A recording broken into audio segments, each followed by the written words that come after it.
Hello and welcome again to the Lead Pile. In this video, I'm returning to our Napoleonic uniform series as we tackle another of the Confederation of the Rhine. It's time to paint the green jackets, not the 95th Rifles, the green jackets of Nassau.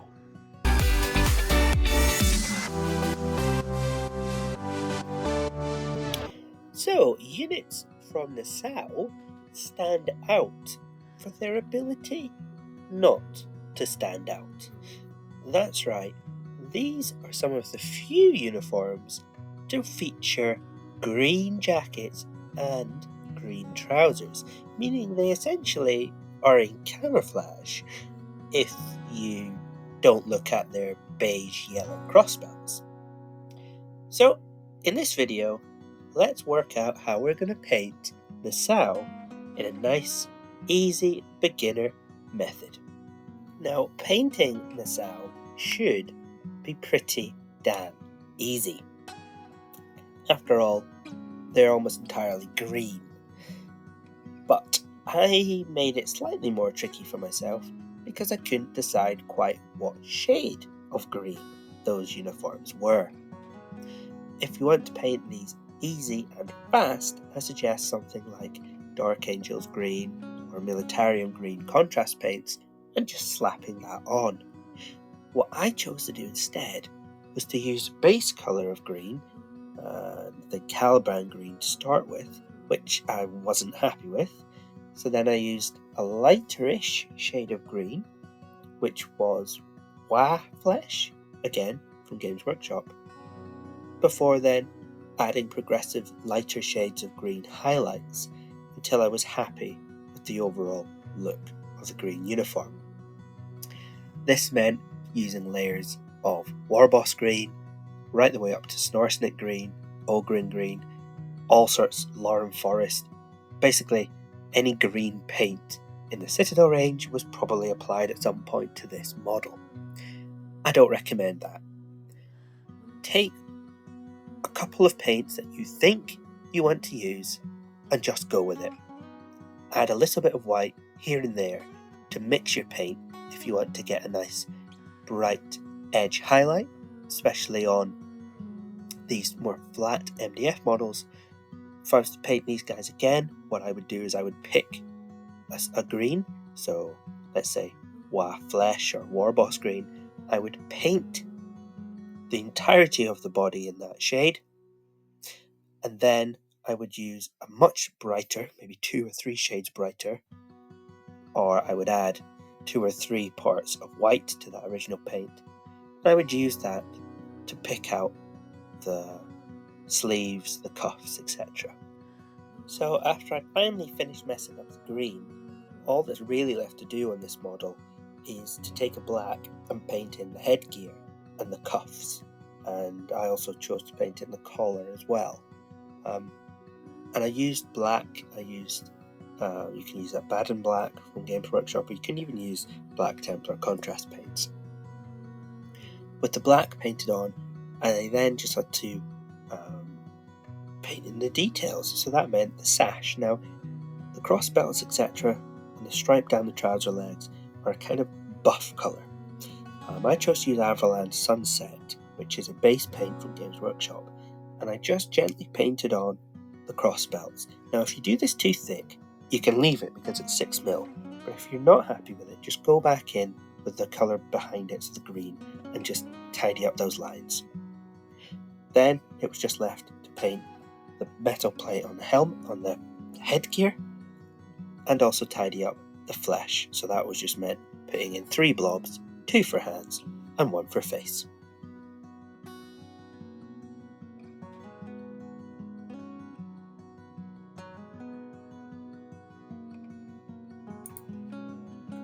Nassau is a small town in modern-day Germany, but despite its size, it's had a big impact.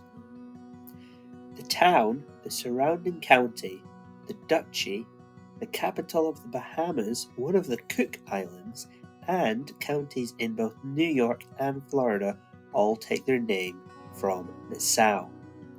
Nassau itself having taken the name of a castle built around 1100. An aristocratic dynasty arose after being granted lordship of this castle and the wider region as part of the Holy Roman Empire. The Lords of Nassau created a dynasty which would last through to modern day, with the royal families of both the Netherlands, Order of Orange, and Luxembourg being known descendants. In fact, Nassau has links to something like 20 titles. Early on in its inception, the house split into two branches following the death of the ruling lord. The Wargaming branch, which gave rise to the German King Adolf, and the younger Ottonian branch, which gave rise to the Princes of Orange. By the time of the Napoleonic Wars, the main lines were the three small princedoms of Nassau, Usingen, Nassau, Weilburg, and Nassau Dietz, later Orange Nassau.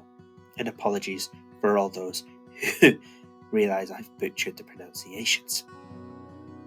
Now, a pact between the families was formed, and this led to them agreeing to stop splitting off new branches every time there was a death and inheritance claim.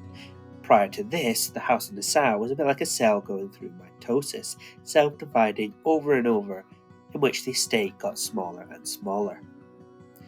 Following the War of the First Coalition, much of the territory of these three houses had been lost to France. However, under Napoleon's new rules, the church and imperial knights, etc., lost their estates, and as a result, Nassau gained many of these. In 1806, two of the three branches of Nassau joined the Convention of the Rhine. Nassau-Usingen and Nassau-Weilburg joined France. These were then joined to create the single Duchy of Nassau, with the Duke of Nassau passing down the Weilburg line. The new Duchy of Nassau created 4 infantry battalions, mainly via conscription within its newly acquired territories, and was to fight for France during 1806 and 7. They would take part in the Battle of Kolberg against Prussia and Stralsund against Sweden, before the 2nd and 3rd were sent to Spain to aid the Peninsular War against the British. The Nassau army was then reorganised into the 2nd Regiment while in Spain.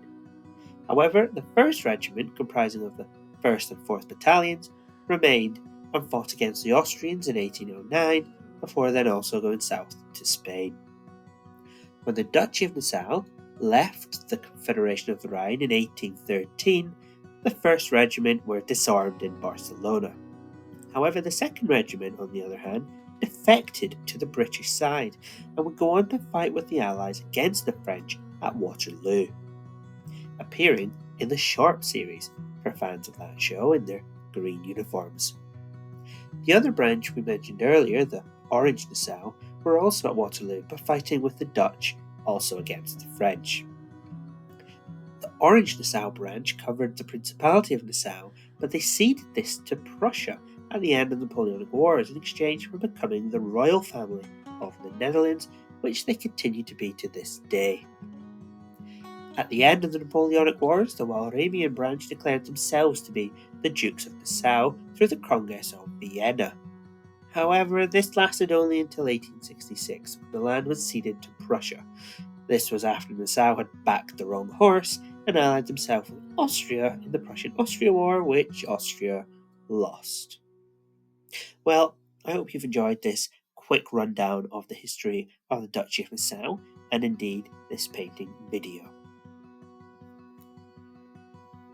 Have you yourself tried your hand at painting Nassau?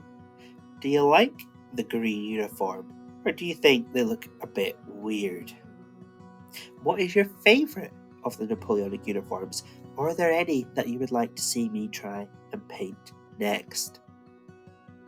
Well, I enjoyed painting this uniform. Like I said, I thought it was going to be super easy and take me hardly any time. In the end, like all painting schemes, it takes a little bit of tweaking before you get it to look just right. I'm sure the next time I go to paint these, it will be a lot faster.